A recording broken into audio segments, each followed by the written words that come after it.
విశాఖపట్నంలో ఈ నెల 21న చారిత్రాత్మక కార్యక్రమానికి నాంది పలుకుతున్న శృంగవరపుకోట ఎమ్మెల్యే కోళ్ల లలిత కుమారి యోగా దినోత్సవం విశాఖకు గ్లోబల్ గుర్తింపు తీసుకురాబోతుంది. మంత్రి సవిత ఈ నెల 21న విశాఖలో జరగనున్న యోగా దినోత్సవంలో ప్రతి ఒక్కరూ స్వచ్ఛందంగా పాల్గొని విజయవంతం చేయాలి.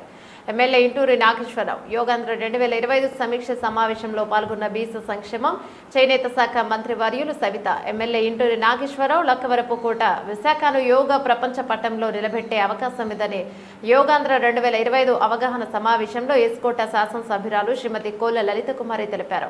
లక్కవరపుకోటలో గల ఎమ్మెల్యే గారి క్యాంప్ కార్యాలయంలో నిర్వహించడం జరిగింది. యోగాంధ్ర 2025 సమీక్ష సమావేశంలో బీసీ సంక్షేమం చేనేత శాఖ మంత్రి వర్యులు సవిత ఎమ్మెల్యే ఇంటూరి నాగేశ్వరరావు పాల్గొనడం జరిగింది.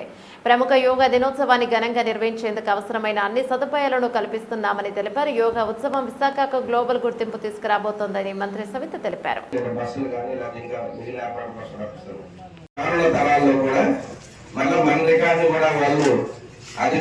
ఉండడం కోసం 3,00,000 మందితో 3,50,000 మంది బట్ 3 lakhs ఏదో మనం అంచనాగా ఎంతమంది వచ్చారంటే 1000 మంది వచ్చారని చెప్తే వాళ్ళు రికార్డ్ చేయండి. Each and every person should be counted. ప్రతిష్టాత్మకంగా గౌరవ ప్రధానమంత్రి వర్యులు Guinness book of world record యోగాలో భాగంగా విశాఖపట్నం ప్రాంతంలో ఎమ్మెల్యే గారిని ఇన్ఛార్జిగా వారిని కూడా ఇక్కడికి రాష్ట్ర పార్టీ ఆదేశాలతో వారు రావడం, అదేవిధంగా మనం ఎలా మొబిలైజ్ చేస్తున్నాం, ఏ విధంగా అందరం యోగాలో 5,000 మంది మన కాన్స్టిట్యున్సీ పబ్లిక్ అండ్ స్టూడెంట్స్ మొబిలైజేషన్లో ముందుకు ఎలా తీసుకెళ్ళగలుగుతామని ఒక చక్కని సలహాలు, ఒక ఆలోచన మనకు తోడుగా ఉండి ముందుకు తీసుకెళ్ళడానికి మన గౌరవ రాష్ట్ర మంత్రివర్యులు బీసీ వెల్ఫేర్ మంత్రివర్యుల్ని పంపించడం జరిగింది. మరి మొట్టమొదట ఆమె మన నియోజకవర్గానికి ఈ దశగా జిల్లాకి రమ్మని ఎప్పుడు కోరా ఆ సోదరి మన్ని ఇవాళ యోగాంధ్రలో యావరేజ్ 1,000 ఒక బాక్స్ లో ఉంటారు. ప్రతి 1,000 మెంబర్స్ కి కూడా లోపల ముఖ్యమంత్రి వర్యులు నారా చంద్రబాబు నాయుడు గారు ప్రజాప్రతినిధులు మరియు అధికారులతో నడవటంలో ఆ రోజు దిశానిర్దేశం చేశారు. 2 రోజుల ముందు సీఎం గారు రావడం, మంత్రివర్యులు అంతా టీం రావడం, ఆల్ ఐఏఎస్ ఐపీఎస్ అఫీషియల్ అంతా విశాఖపట్నం రావడం, మా ఎమ్మెల్యేస్ అందరినీ కూడా వివిధ హోదాల్లో ఉన్న గౌరవ చైర్మన్స్ గానీ అందరినీ కూడా ఇందులో భాగస్వామ్యం చేశారు. మా అందరికీ ఒకే బాధ్యత చెప్పారు.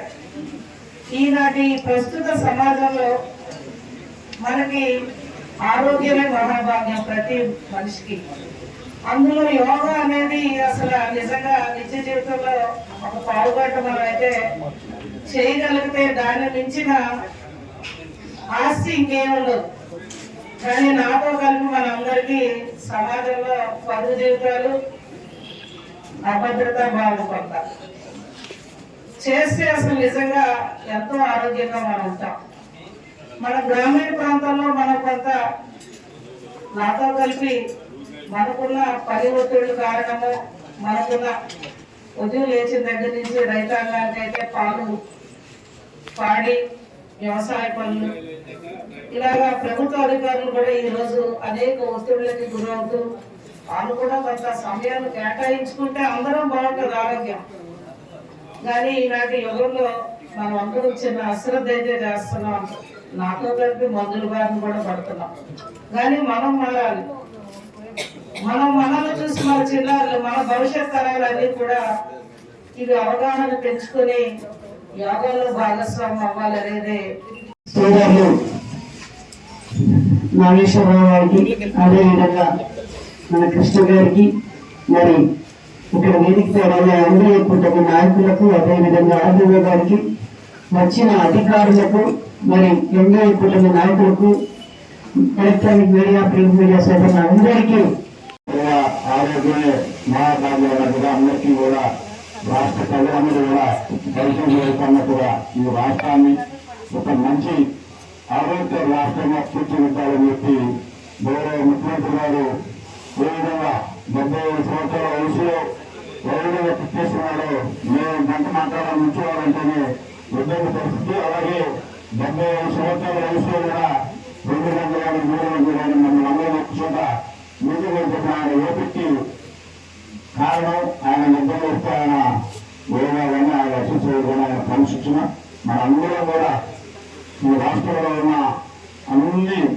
వర్గాలు అబ్బాయి ఎంప్లాయీస్ కానీ వ్యవసాయాలు కానీ అందరూ కూడా యువత కూడా మంచి మార్పు మెడిటేషన్ చేస్తే మనందరూ కూడా మనసు ప్రశాంతంగా ఉండాలి అని చెప్పి ఒక ఆలోచనతో ఈ రాష్ట్ర ముఖ్యమంత్రి గారు అలాగే లోకేష్ బాబు గారు ముఖ్యమంత్రి గారు ఈ రాష్ట్రానికి